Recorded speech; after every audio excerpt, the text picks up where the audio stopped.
স্বাধীনতার ৫৩ বছরে নানা ঘাত পেরিয়ে এগিয়ে যাচ্ছে বাংলাদেশ। তবে ৫ দশকে যতটা এগিয়ে যাওয়ার গল্প তৈরি হওয়ার কথা, তাতে অনেকটা পিছিয়ে থাকার কথা বলছেন বিশ্লেষকরা।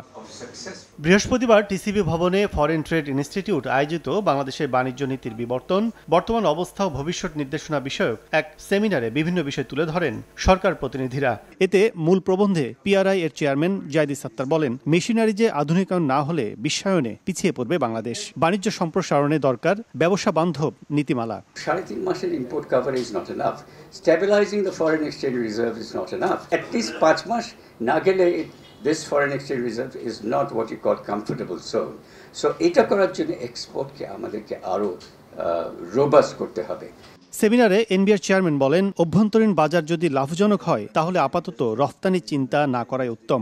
উন্নয়নশীল দেশে আগামীতে কাস্টমস আয় কমবে বলেও ইঙ্গিত দেন তিনি। ডোমেস্টিক মার্কেটে আমার যে মার্কেটটা আছে এবং সেটাকে আমি ক্যাটার করি, আমি যথেষ্ট লাভবান হচ্ছি, তখন আমি আর ওই চ্যালেঞ্জটা, বাইরের মার্কেটে ওই চ্যালেঞ্জগুলো নেব না, তাগিদ আসবে না। এই জায়গাটা মানে আমাদের চিন্তা করা দরকার পলিসিতে, যে এই জায়গাটা অ্যাড্রেস করতে হবে। এবং আমাদের ম্যানুফ্যাকচারার যারা আছেন তাদেরকে এই জিনিসটাকে মাথায় রাখতে হবে যে তাকে এখন আস্তে আস্তে তার সক্ষমতার জায়গা তৈরি করতে হবে, তাকে বিভিন্ন চ্যালেঞ্জ এখন নিতে হবে।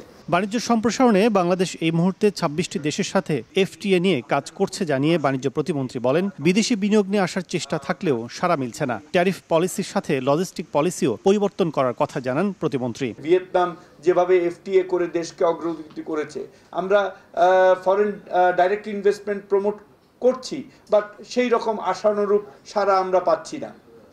তো আমাদের এফটিএর মাধ্যমে আমাদেরকে ট্রাই করতে হবে।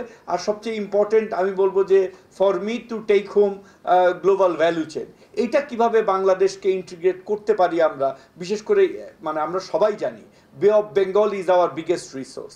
সো আমাদের বিমস্টেক আছে যেটা বে অফ বেঙ্গল ইনিশিয়েটিভ নামে কি ইকোনমিক কোঅপারেশন।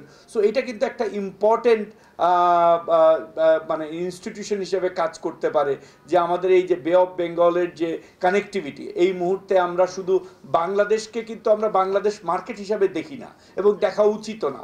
বাংলাদেশের সাথে ইন্ডিয়ার 7 সিস্টার, ল্যান্ডলক ভুটান, নেপাল সহ, এবং একদিকে সাউথ এশিয়া এবং সাউথ ইস্ট এশিয়া দুটাই কিন্তু, এবং ইস্ট এশিয়া, আমাদের এই তিনও এশিয়াকে কিন্তু আমাদের ইন্টিগ্রেট করে আমাদের আমদানি রপ্তানি বাণিজ্য, গ্লোবাল ভ্যালু চেন এবং সেই সাথে আমাদের এক্সপোর্টের যে ফিউচার, সেটাও কিন্তু আমাদেরকে চিন্তা করতে হবে।